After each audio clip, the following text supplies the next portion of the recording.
தந்தை மகன் தூய ஆவியின் பெயராலே ஆமீன். இணைச்சட்டம் அதிகாரம் 27. கடவுளின் கட்டளைகள் கற்களில் எழுதப்படல். மோசே இஸ்ரேலின் தலைவர்களோடு சேர்ந்து மக்களுக்கு கட்டளையிட்டு கூறியது: இன்று நான் உங்களுக்கு விதிக்கும் அனைத்து கட்டளைகளையும் கடைபிடியுங்கள். நீங்கள் யோர்தானை கடந்து உங்கள் கடவுளாகிய ஆண்டவர் உங்களுக்கு கொடுக்க போகும் நாட்டிற்குள் நுழையும் நாளில் பெரிய கற்களை நாட்டி அவற்றின் மேல் சாந்து பூசுங்கள். உங்கள் மூதாதையரின் கடவுளாகிய ஆண்டவர் உங்களுக்கு வாக்களித்தது போல் உங்களுக்கு கொடுக்கவிருக்கும் பாலும் தேனும் வழிந்தோடும் நாட்டிற்குள் நீங்கள் நுழையுமாறு கடந்து சென்றதும் அக்கற்களின் மீது திருச்சட்டத்தின் அனைத்து வார்த்தைகளையும் எழுதி வையுங்கள். நீங்கள் யோர்தானை கடந்து சென்றதும் நான் இன்று உங்களுக்கு கட்டளையிட்டது போல இத்தகைய கற்களை ஏபால் மலை மீது நாட்டி அவற்றின் மீது சாந்து பூசுங்கள். அங்கு உங்கள் கடவுளாகிய ஆண்டவருக்கு கற்களால் ஆன ஒரு பலிபீடத்தை கட்டுங்கள். அவற்றின் மீது இரும்பு கருவி பட வேண்டாம். கற்களால் உங்கள் கடவுளாகிய ஆண்டவருக்கு பலிபீடம் கட்டுங்கள். அதன் மேல் உங்கள் கடவுளாகிய ஆண்டவருக்கு எரிபலிகளை செலுத்துங்கள். நல்லுறவு பலிகளையும் செலுத்தி அங்கேயே உங்கள் கடவுளாகிய ஆண்டவர் முன்னிலையில் உணவருந்தி மகிழ்ச்சி கொள்ளுங்கள். மேலும் அக்கற்களின் மீது இத்திருச்சட்டத்தின் அனைத்து வார்த்தைகளையும் மிக தெளிவாக எழுதி வையுங்கள்.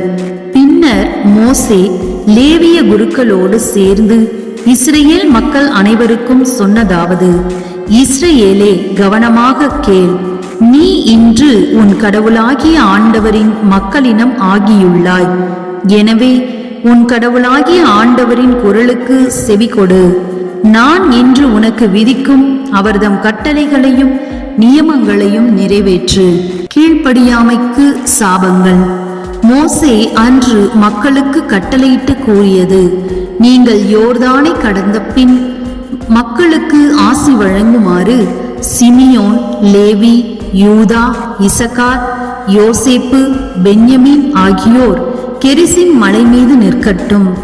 மக்களுக்கு சாபம் வழங்குமாறு ரூபன், காத்து, ஆசேர், செபலோன், தான், நப்தலி ஆகியோர் ஏபால் மலை மீது நிற்கட்டும்.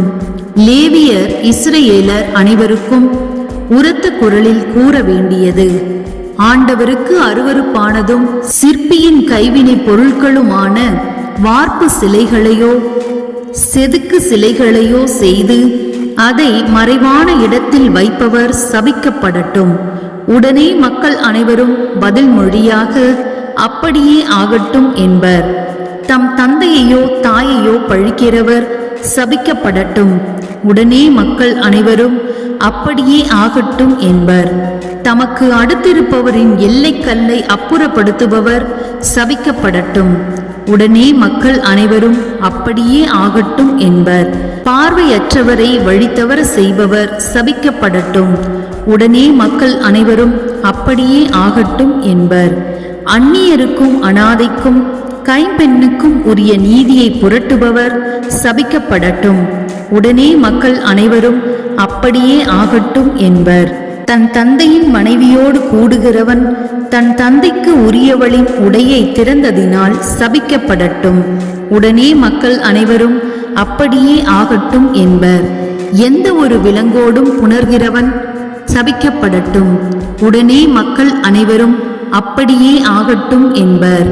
தன் தந்தையின் புதல்வி அல்லது தன் தாயின் புதல்வி ஆகிய தன் சகோதரியுடன் கூடுகிறவன் சபிக்கப்படட்டும். உடனே மக்கள் அனைவரும் அப்படியே ஆகட்டும் என்பர். தன் மனைவியின் தாயோடு கூடுபவன் சபிக்கப்படட்டும். உடனே மக்கள் அனைவரும் அப்படியே ஆகட்டும் என்பர். தமக்கு அடுத்திருப்பவரை ஒளிந்திருந்து கொள்பவன் சபிக்கப்படட்டும். உடனே மக்கள் அனைவரும் அப்படியே ஆகட்டும் என்பர். குற்றமற்றவரை கொள்வதற்காக கையூட்டு வாங்குபவர் சபிக்கப்படட்டும். உடனே மக்கள் அனைவரும் அப்படியே ஆகட்டும் என்பர். இத்திருச்சட்டத்தின் வார்த்தைகளையெல்லாம் கடைபிடித்து நடவாதவர் சபிக்கப்படட்டும். உடனே மக்கள் அனைவரும் அப்படியே ஆகட்டும் என்பர். இது ஆண்டவரின் அருள்வாக்கு. இறைவா உமக்கு நன்றி. அன்புக்குரியவர்களே, யாவே இறைவன் என்ற நம்முடைய சேனலுக்கு உங்களை வரவேற்கிறேன். ஆண்டவருடைய வார்த்தைகளை அனுதினமும் வாசியுங்கள். நமக்காக சிலுவை பாடுகளை ஏற்று சிலுவை மரத்தில் தொங்கி உயிர் விட்ட நமது ஆண்டவர் இயேசு கிறிஸ்து நமக்காக 3ஆம் நாளில் உயிர்த்தெழுந்திருக்கிறார். ஆண்டவருடைய வார்த்தைகளை வாசித்து ஆண்டவருடைய வழி நடத்துதல்களை புரிந்து கொள்வோம். அக்காலத்தில் ஆண்டவர் எவ்வாறு இஸ்ரேல் மக்களை வழிநடத்தினார், அவர்களோடு எவ்வாறு பேசினார், அவர்கள் என்ன செய்ய வேண்டும், எதை செய்யக்கூடாது என்று எப்படியெல்லாம் கூறியிருக்கிறார் என்பதை விவிலியத்தை வாசித்து தெரிந்து கொள்வோம். அது இந்த காலத்திற்கும் பொருந்துபவையாகத்தான் இருக்கிறது. அதனால் ஆண்டவருடைய வசனங்களை நாம் வாசிப்போம். வாசித்து உள்ளத்தில் ஒரு தெளிவை உணர்வோம். உள்ளம் தெளிந்தவர்களாக, அறிவு தெளிந்தவர்களாக நம்முடைய வாழ்க்கையை சரியான பாதையில் நடத்துவோம். உள்ளத்தில் ஒரு நிம்மதி இல்லாமல் வாழ்வதை விட நேர்மையாக நல்லவர்களாக வாழ முயற்சி செய்வோம். அதில் கிடைக்கிற மகிழ்ச்சி ஏழ்மையான வாழ்க்கையாக இருந்தாலும் நிம்மதியாக இருக்கும். பாவம் செய்து வாழ்கிற பணக்கார வாழ்க்கை நமக்கு வேண்டாம். ஏழ்மையாக இருந்தாலும் நீதிமானாக வாழ்ந்துவிட்டு செல்லலாம். விண்ணக வீட்டிற்கு நம்முடைய செல்வங்களை சேர்ப்போம். ஆண்டவர் நம்மோடு பேசுவார். என் மகளே, என் மகனே என்று அழைக்கும்படியாக நம்முடைய வாழ்க்கை இருக்க வேண்டும். முழுமையாக அப்படி இல்லாவிட்டாலும் கொஞ்சம் கொஞ்சமாக நம்மை நாம் திருத்திக் கொள்வோம். ஆண்டவரை பார்க்கும்போது தலை குனிந்து நிற்கிறவர்களாக இல்லாமல் இன்னும் கொஞ்சம் சரியாக வாழ்ந்திருக்கலாமே, இந்த பாவத்தை செய்யாமல் இருந்திருக்கலாமே, சிறிது நேர சந்தோஷத்திற்காக விண்ணக பேரின்ப வீட்டை இழந்து விட்டோமே என்று எண்ணி எண்ணி வருத்தப்படாதபடிக்கு ஆண்டவரை நேசிக்கிற பிள்ளைகளாக வாழ்வோம். இந்த உலகத்தின் ஆசையும் செல்வங்களும் பாவங்களும் எல்லாம் இந்த உலகத்தோடு முடிந்துவிடும். விண்ணக வீடு, நமக்கு நிலையான வீடு ஒன்று உண்டு. அந்த வீட்டிற்காக நம்மை ஆயத்தம் செய்வோம். முடிந்தவரை நல்லவர்களாக வாழ முயற்சியாவது செய்வோம். புனிதர்களும் நம்மை போன்ற மனிதர்கள்தான். அவர்கள் எவ்வாறு முயற்சி செய்து புனிதர்களாக உயர்ந்திருக்கிறார்கள், அதே போல் நாமும் முயற்சி செய்வோம். நம்முடைய ஆண்டவராகிய இயேசு கிறிஸ்து 100% மனிதராகவும் 100% கடவுளாகவும் இருந்தவர். எருமையில் வாழாமல் இந்த உலகத்தில் வாழ்ந்த போது மனிதனாக வாழ்ந்தார். மனிதனாகவே பசியுற்றார், மனிதராகவே தாகமுற்றார். நம்மை போலவே நடந்தார், நம்மை போலவே வாழ்ந்தார். ஆனால் நம்மை போல அவர் பாவம் செய்யவில்லை. அதே போல நமது ஆண்டவராகிய இயேசு கிறிஸ்துவை பின்பற்றி நம்முடைய பாவங்களுக்காக அவர் சுகந்த சிலுவை பாடுகளை நினைத்து நமக்காக அவர் பாவத்தை வென்று மரணத்தை வென்று உயிர்த்தெழுந்து 3ஆம் நாளில் உயிர்த்தெழுந்ததைப் போல நாமும் ஒரு நாள் அவருடைய 2ஆம் வருகையின் போது உயிர்த்தெழுவோம்.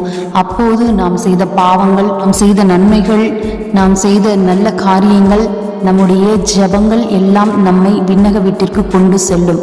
அதனால் இப்பொழுது இந்த நேரத்திலிருந்தே நாம் நம்முடைய வாழ்க்கையை மாற்ற முயற்சி செய்வோம். மாற்றம் நம்மிடமிருந்து தான் ஆரம்பிக்க வேண்டும். யாராவது நமக்கு சொல்வார்கள், நம்மை திருத்துவார்கள் என்றெல்லாம் எதிர்பார்க்க கூடாது. இன்றிலிருந்து எனது ஆண்டவருக்காக நான் மாறுவேன், என்னுடைய உள்ளத்தை மாற்றிக்கொள்வேன் என்று ஆண்டவருக்காக நம்முடைய வழிகளை ஆயத்தம் செய்வோம். அவர் வருகிற நேரம், எந்த நேரத்தில் அவர் வருவார் என்று நமக்கு தெரியாது. திடீரென்று வருவார். அதனால் எப்பொழுதும் நாம் ஆயத்தமாக இருந்தால் அது நல்லது. தினமும் ஆண்டவரை தேடினால் நாம் ஆண்டவர் வரும்போது அங்கலாய்க்க தேவையில்லை, பயப்பட தேவையில்லை. ஆண்டவர் உங்களை நீண்ட ஆயுளினாலும் நிறைவான செல்வத்தினாலும் குறைவில்லாத மகிழ்ச்சியினாலும் நிரப்பி ஆசீர்வதித்து வழி நடத்துவாராக. ஆமென்.